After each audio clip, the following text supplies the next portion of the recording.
Hello guys, welcome back to our channel. पिछले episode में हमने देखा था कि यंगसन को पता चल गया था कि चेयरमैन उनके सेल्स फ्रेंड कहाँ हैं और वो सेल्स फ्रेंड मलेशिया में थे।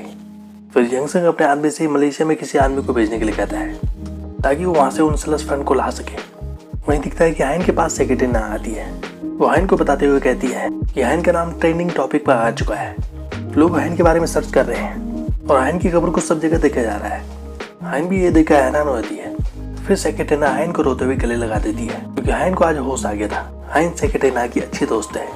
इसके बाद हाइन भी युनवू को इस चीज के बारे में बताती है कि उसका नाम ट्रेंडिंग टॉपिक पर आ चुका है और वो उन लेडीज में शामिल हो चुकी है जो अपने हस्बैंड को डिवोर्स लेने के बाद उन्हें मने मने प्यार कर रही है। युनवू देखकर हंसने लगता है। हाइन फिर उससे पीछे मुड़ने के लिए कहती है। युनवू जैसे पीछे मुड़ता है तो वो देखता है कि लोग उनकी बातें सुन रहे थे। अब हाइन ने युनवू को यकीन दिला दिया था कि लोग उनके बारे में जानने के लिए कितने बेताब है। हाइन फिर हिनवू से कहती है कि हिनवू से प्यार भरी नज़रों से देखे। हिनवू से एकटक देखने लगता है और दिखता है कि पीछे से वहाँ और भी लोग आए थे। हाइन खड़ी उठ जाती है। हिनवू अब भी हाइन को देख रहा होता है तो हिनवू हाइन को गले लगा देता है। फिर दोनों वहाँ से आगे चले आते हैं। लोग उनकी फ़ोटोज़ ले रहे होते हैं। हाइन और हिनवू जब आगे जा रहे होते हैं तभी वो यंगसन को वहाँ देखते हैं। यंगसन उन दोनों को साथ में देख लेता है। यंगसन को बहुत बुरा लग रहा होता है। हाइन और हिनवू उसको देखकर हैरान हो जाते हैं। इसके बाद हाइन और यंगसन साथ में बैठकर बातें करने लगते हैं और यहाँ पर हमें पता चलता है कि हाइन ने ही दरअसल यंगसन को वहाँ बुलाया था। यंगसन हाइन का हालचाल पूछने लगता है। हाइन बताती है कि वो अब ठीक है, वो कल डिस्चार्ज हो जाएगी। यंगसन को यकीन नहीं होता है कितनी जल्दी डिस्चार्ज कैसे हो सकती है। वो हाइन को उसके घर पर आने के लिए कहता है ताकि वो हाइन का अच्छे से ख्याल रख सके। हाइन यंगसन के साथ होने का दिखावा करने लगती है। वो यंगसन को बताते हुए कहती है फिर वे उसकी कंपनी के सारे एम्प्लॉय वो धीरे धीरे उसके खिलाफ हो जाएंगे अगर यंगसन ने सही से अपना काम नहीं किया तो, और वो ज़्यादा शेयर नहीं ला पाए तो। यंगसन इस चीज़ से खुश होता है कि हाइन उसके बारे में फिक्र कर रही है। हाइन उसे वार्निंग देती है कि अगर उसने दोबारा से उसके साथ ऐसा किया तो वो फिर से उसके साथ वैसे ही बर्ताव करेगी। यंगसन हाइन को अपनी फीलिंग बताने लगता है। वो बताते हुए कहता है कि हाइन का फ़ोन जब उसे आता है तो उसका दिल जोर से धड़कने लगता है और वो साथ में हाइन को यही भी बता देता है कि वो हाइन को बहुत पहले से ही पसंद करता था। हाइन उससे कहने लगती है कि वो उसके बारे में जानना नहीं चाहती और वो उसे कॉलेज के बाद बताने लगती है क्योंकि उसने यंगसन से इसलिए मिलना छोड़ दिया था क्योंकि हाइन को ऐसा लगता था कि यंगसन उसका हमेशा साथ देगा। लेकिन हाइन को पता चला कि मुश्किल की वजह ही यंगसन था। यंगसन गुस्सा आता है और वो हाइन से कहता है कि काश हाइन ने उससे पहले ही पसंद कर लिया होता, तब वो ये सब नहीं करता। वो आगे कहता है कि उसने जो कुछ भी किया वो सिर्फ हाइन को पाने के लिए किया। हाइन उसे कहती है कि लोगों को दुख देना ही यंगसन की फितरत में है और वो अब भी ऐसा ही कर रहा है। हाइन उसे उसकी हकीकत बताती है। यंगसन हाइन से कहने लगता है कि हिनवू ने हाइन के लिए ऐसा क्या किया, हिनवू ने तो उसे छोड़ने की कोशिश की। हाइन यंगसन से कहती है कि हिनवू उससे प्यार करता है और वो अब भी उसके साथ है। हाइन फिर उसे फौरन वहाँ से जाने के लिए कहती है। यंगसन वहाँ से जैसे जा रहा होता है तभी वो हिनवू को बाहर खड़ा देखता है। यंगसन हिनवू से कहने लगता है कि उसे समझ नहीं आ रहा कि हिनवू अब तक हाइन के साथ क्यों है। हिनवू उससे पूछने लगता है कि उसे इसके बारे में क्यों जानना है। यंगसन को लग रहा था कि हिनवू हाइन का इसलिए साथ दे रहा है क्योंकि उसे पता चल गया था कि हाइन मरने वाली है या फिर हिनवू को हाइन की जायदाद मिलने वाली है। यंगसन हिनवू को पैसे की पेशकश करने लगता है क्योंकि उसे लग रहा था कि हिनवू पैसों के लिए ये सब कर रहा है। हिनवू वहाँ से जैसे जाने लगता है तभी यंगसन उसका हाथ पकड़ लेता है। हिनवू उस पर जैसे ही हाथ उठाने वाला होता है तभी वो रुक जाता है। यंगसन ये देखकर हैरान हो जाता है। हिनवू उसे तुरंत वहाँ से जाने के लिए कहता है। हिनवू वहाँ से जैसे जाने लगता है तभी यंगसन पलटवार करता है हिनवू पर। हिनवू बचते हुए ही यंगसन पर वार कर लेता है और वो यंगसन के चेहरे पर पंच मार देता है। हिनवू फिर उससे कहने लगता है कि जब वो हिन को ही अपने दिल की बात नहीं बता सकता तो यंगसन को क्यों बताएगा। वो आगे उससे कहता है कि उसे जो करना है कर ले, अब से वो हर पल हिन के साथ रहेगा। हिनवू वहाँ से चला जाता है और यंगसन उससे गुस्से से घूरने लगता है। यंगसन इसके बाद जब घर पहुँचता है तो उसकी माँ उसे बताती है कि वो चेयरमैन उनको अपने घर ला गई है। यंगसन कोई रिएक्ट नहीं करता। तभी वो यंगसन का चेहरा देखती है कि यंगसन के होंठ से खून निकल रहा है। वो इसके बारे में यंगसन से पूछने लगती है। यंगसन उन्हें छूने तक भी नहीं देता। यंगसन अपनी माँ को बताते हुए कहता है कि उसे जिंदगी भर इससे भी ज़्यादा चोट लगी है, इसलिए उसे इस छोटी चीज़ से कोई फर्क नहीं पड़ता। यंगसन जैसे ही अंदर जाने लगता है तभी उसकी माँ उसे बताते हुए कहती है कि उससे कोई मिलने आया है। यंगसन अंदर जाता है तो देखता है कि वहाँ उसका आदमी आया है उससे मिलने के लिए। अंदर पियानो सॉन्ग आ रहा था। वो यंगसन से पूछने लगता है कि यंगसन अपना फ़ोन क्यों नहीं उठा रहा था और उसने उसका हालचाल जानने के लिए एक बार भी फ़ोन क्यों नहीं किया। यंगसन उससे कहने लगता है कि उसने फ़ोन करने के लिए मना किया था तो वो उसके घर कैसे आ गया। वो यंगसन को बताते हुए कहता है कि वो अरेस्ट होते होते बचा हुआ है और उस पर इन्वेस्टिगेशन अब भी चल रही है। वो इस चीज़ की वजह हिनवू को मान रहा होता है। वो आगे बताते हुए कहता है कि इस फ्रॉड में यंगसंग भी उसके साथ साथ फंस सकता है। वहीं दूसरी तरफ हिनवू और हाइन इस बारे में डिस्कस कर रहे होते हैं कि यंगसंग के शेयर कैसे चल रहे हैं। हिनवू को पता चल गया था कि यंगसंग को चेयरमैन होने का सलस फंड अभी तक नहीं मिला। हाइन को डिस्कस करके पता लग गया था कि सलस फंड मलेशिया में है, लेकिन हिनवू को ऐसा नहीं लग रहा था। वो हाइन को बताते हुए कहता है कि यंगसंग ने आज ही किसी आदमी को मलेशिया सलस फंड लाने के लिए भेजा हुआ है।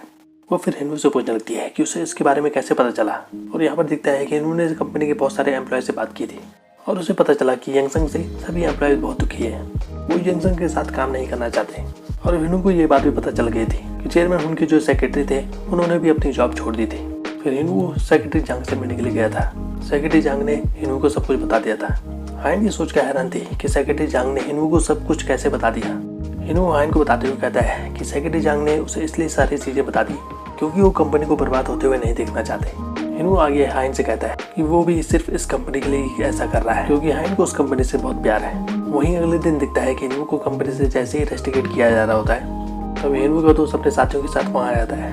वहाँ हिनवू पर ये आरोप लगाया जा रहा होता है कि हिनवू ने कंपनी की कुछ डिटेल्स लीक की हुई थी। वहाँ मौजूद ऑडिट टीम वो हिनवू के दोस्त से पूछने लगती है कि वो सब यहाँ क्या कर रहे हैं और वो कौन लोग हैं। हिनवू का दोस्त उन्हें बताते हुए कहता है कि वो हिनवू की तरफ से कुछ वकील आए हुए हैं। वो आदमी उससे पूछने लगता है कि इंटरनल ऑडिट में बाहर के लोगों का क्या काम। हिनवू के दोस्त के साथ ही वो उन्हें एक्ट बताते हुए कहता है कि क्लाइंट चाहे किसी भी अटॉर्नी को हायर कर सकता है। फिर वो चारों हिनवू के साथ बैठ जाते हैं। हिनवू का दोस्त फिर उन्हें बताते हुए कहता है कि हिनवू ने क्लाइंट की इन्फॉर्मेशन लीक की थी और वो डील चाहेगा उसको लीक हुई थी और उसको किसी और ने एक्सेस किया था और उसको एक्सेस किया था एक और दो को। वो ऑडिट टीम को बताते हुए कहता है कि हिनवू का इंटरनल ऑडिट अकाउंट तो जुलाई में बंद कर दिया गया था। हिनवू भी उन्हें बताते हुए कहता है कि उसने आईडी कार्ड और सारे अकाउंट वापस कर दिए थे। फिर ऑडिट टीम का आदमी हिनवू के दोस्त से सवाल करने लगता है कि शायद हिनवू ने किसी और के अकाउंट से वो चीजें लीक की हो। हिनवू का दोस्त उन्हें बताते हुए कहता है कि क्वीन डिपार्टमेंट स्टोर के वीआईपी अकाउंट्स की लिस्ट किसी आम अकाउंट से एक्सेस नहीं किया जा सकती।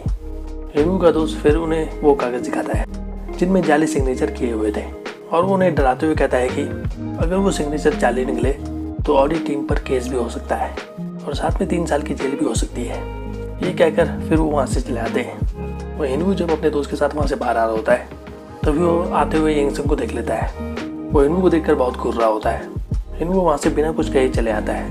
अंदर ऑफिस में जाकर यंगसंग अपने ड्रॉर से एक दूसरा फ़ोन निकालता है और वो अपने आदमी को फ़ोन करने लगता है, प्योनचोंग को, और वो प्योनचोंग से हिनवू को मारने के लिए कहता है। इसके बदले वो प्योनचोंग को ऑफर देता है कि वो उसके सारे रुपए लौटा देगा और उसे विदेश भेज देगा। प्योनचोंग ये सुनकर खुश रहता है। इसके बाद हिनवू जब अपने दोस्तों के साथ बैठा होता है, हिनवू उनको एक कागज़ दिखाता है और वो उनसे उन पैसों के बारे में पूछने लगता है कि उसमें वो पैसे कहाँ जा रहे हैं।